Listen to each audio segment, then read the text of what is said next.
Due to the recent, long-awaited disclosure by the Pentagon on US government sightings of UFO phenomena, it's easy to forget that such sightings and subsequent reports have been documented elsewhere in the world. In this video, we will investigate and dissect one of the strangest cases of unidentified flying objects, which occurred and was recorded over the skies of Tehran in the capital of Iran. September 19th, 1976. At approximately 12:30 am, the Imperial Iranian Air Force began receiving phone calls from citizens of the Shemiran region of Tehran province, all of which seemed to detail similar visual sightings of unusual lights and objects in the sky. It's reported that approximately 4 telephone calls are made to the IIAF, prompting them to investigate and return with findings of what is being considered to be unidentified flying objects. Taking the matter seriously, the Iranian command post will dispatch 2 separate F-4 Phantom jets to conduct aerial missions over the skies of Tehran. What will follow will ultimately change the pilots' lives forever and question the military's defense response against the unknown and still as yet unconfirmed aircraft. In this video, we will consider what happened on that day in Tehran. What did those people see in the sky? Why did the pilots lose control of their jet fighters when encountering the craft? Did the UFO really attack one of the pilots? And what about the eerily quiet aftermath of the events of that day? Now, before we dive into this, we'd like to say a big thank you to this video's sponsor, Hunter-Killer. It's a scene we're all too familiar with. The air is crisp, the leaves are changing, and lighting an autumnal fire in the chimney for a night of at-home movies sounds perfect. You get comfy in your favourite chair, heat up the popcorn, but stumble upon a problem. You've binged all the true crime series and paranormal documentaries the big streaming companies have to offer. So what now? Where do you go to get your mystery fix? Don't you want something better than just another made-for-TV crime thriller? What about an interactive murder mystery, subscription-based game delivered right to your doorstep that transports you to a crime scene and makes you the private eye? Hunter-Killer brings to life your favourite true crime procedurals and makes you the main character, assisting you with a box complete with detailed clues, ciphers and codes to solve during your sleuthing adventures. Whether you want to investigate solo or with a team of detectives, no autumn night is complete without a real-life clue keeping you and your friends on guard as you search for the killer.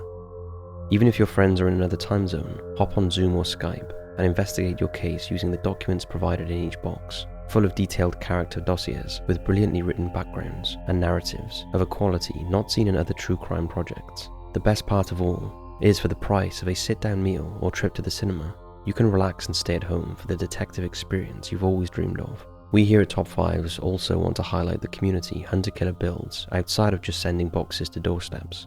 Hundreds of thousands of fans have come together to form an enthusiastic online community to discuss the hardest of cases you cannot solve alone, and to just hang out and chat about all things mystery. To join the crime-chasing collective, our viewers can go to hunterkiller.com/top5s and use code TOP5s for $10 off your first purchase and to support our channel. So what are you waiting for? Toss aside the TV clicker, grab your favourite full beverage and magnifying glass, and join us to Hunter-Killer. So without further ado, let's investigate the 1976 Tehran UFO incident.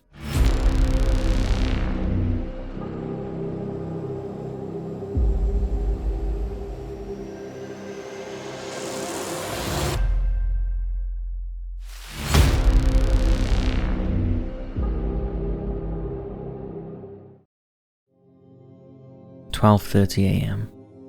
According to the official September 1976 report from the US Department of Defense, frantic telephone calls from Tehran locals to the Iranian Air Force report of strange lights, objects, and odd-like crafts in the sky. The worrying accounts are assigned to Brigadier General Yousefi, who, after initially dismissing the sightings as mere stargazing, decides to take a look for himself. There are no reports of helicopters or fighter aircraft in the area at this time, so when Yousefi looks to the darkened skies and notices something other than the stars himself, the matter is immediately escalated and pilots are summoned for dispatch. 1:30 am, Cherokee Air Base, Iran. Approximately 300 kilometers to the west of Tehran, in the Hamadan region, Lieutenant Yadi Naziri of the IIAF is assigned to the U.S. Development McDonnell Douglas F-4 Phantom II jet fighter. a two-seater aircraft, Naziri is appointed a backseat weapons officer to take to the sky and head for Tehran and the source of the unexplained bird-shaped figure. As the pilots approached the region, it is reported by the men that the object in the sky was instantly detachable and visible from almost 70 miles away due to its size and obscurity. One can imagine the scale and enormity of the craft if it was seen during the night from this vantage point. Forging ahead with the mission and preparing to engage the craft, the pilots will now face something more terrifying than just its size. With Naziri and his co-pilot entering the craft's immediate proximity at almost 30 miles distance, there is a sudden change in the handling of the F-4. As the men come face to face with their craft, their attention is drawn to the instant loss of communicative equipment and instruments relating to the intercom and the ultra-high frequencies, which until encountering the craft were working as normal. Losing such vital equipment function at such a vital time, Naziri and his weapons officer are all alone, with no one to hear them or help them should the object react to them being there. With no direct threat from the looming craft, and with the timing of the malfunction, Naziri makes the wise decision to disengage the UFO and head back to base. It's reported that after the pilots were out of the engagement radius of the craft, the communications returned to normal and began to function again. Both men made it back to the airbase safe and sound, but with a story to tell. Not long after the first attempted flyby and encounter with the ship, a second F-4 fighter jet is ordered to take flight and continue the mission. Another high-ranking squadron commander, Major Parviz Jafari, is entrusted with the second phase of the mission along with weapons officer Jalal Damirian to intercept the unknown entity. Even if these men didn't know what had happened on the first attempt, the sense of uncertainty would have been overwhelming to most of us, but the highly trained pilots of the Iranian Air Force were not satisfied until the matter was concluded. Major Jafari and Damirian proceeded to the same coordinates as their fellow navigators until they too came upon its dominance in the sky. It's reported that when the F-4 was in the range of 27 nautical miles of the spacecraft, which is approximately 31 miles distance in conversion, Major Jafari managed to get a radar lock on it and steadily moves towards the potential enemy. With the space between them closing in ever so surely, it becomes clear what the men are facing. The lead pilot has since claimed that the craft was flashing with intense red, green, orange and blue lights, so bright that he was not able to see its body. Given the size, and that it was seen from almost 70 miles away during the night, the intensity of the multicolored lights must have been so bright and ferocious that it could well have blinded both men. The radar lock was still able to keep track of the ship as it suddenly started to move in retreat of the F-4, keeping the distance at approximately 25 nautical miles. However, the radar was able to ascertain its scale when displaying its findings. According to the Department of Defense record, it was proportionate to that of a Boeing 767 tanker plane, which is 180 feet in length, with a wingspan of 156 foot. At this stage, it's evident that the men are facing a monumental, not to mention horrifying adversary in the skies of Tehran, and one can imagine the fear that would strike the pilots upon observation of this unidentified craft.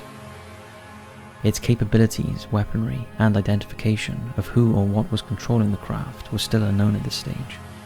All the men knew was that it was large, blinding, and able to move upon detection. It's worth noting the strong coloured lights that emitted from the unidentified object, as it's reported that they flashed in a strobe-like manner at quick speed, lighting up in a rectangular formation that eventually lit up every colour at once. The way in which it is described would have been unknown, and most likely unrealistic for its time amongst the Air Force and their allies. So what were the men seeing? Just like the first jet fighter, the F-4's communications shut off completely, much to the pilot's frustration and despair. Now the situation is more intense and terrifying, as this time the pilots are closer.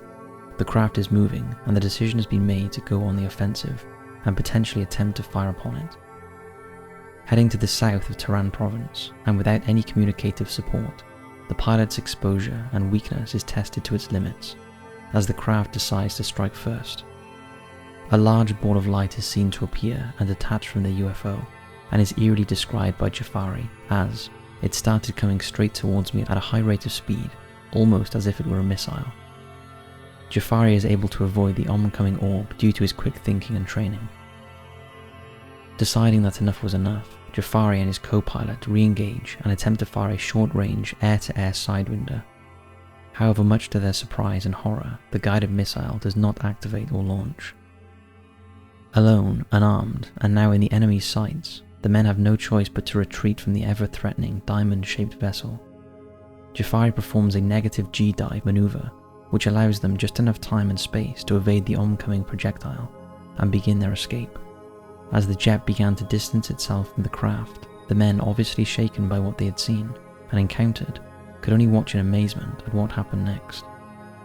Luckily, they were able to regain communications with the command base, as the further they strayed from it, the more control they had of the F-4. According to the reports and recollections of the pilots, it said that the ball of light which was fired directly at the jet seemed almost to recognize its error and rotated back towards the primary craft, to its rightful place, and perfectly rejoined its host. Out of immediate danger, the pilots were able to absorb everything they had witnessed and remain in such a state of awe as the mothership released yet another ball of light. This time the light, which was extremely radiant and blinding, seemed to drop straight down towards the ground at very high speed.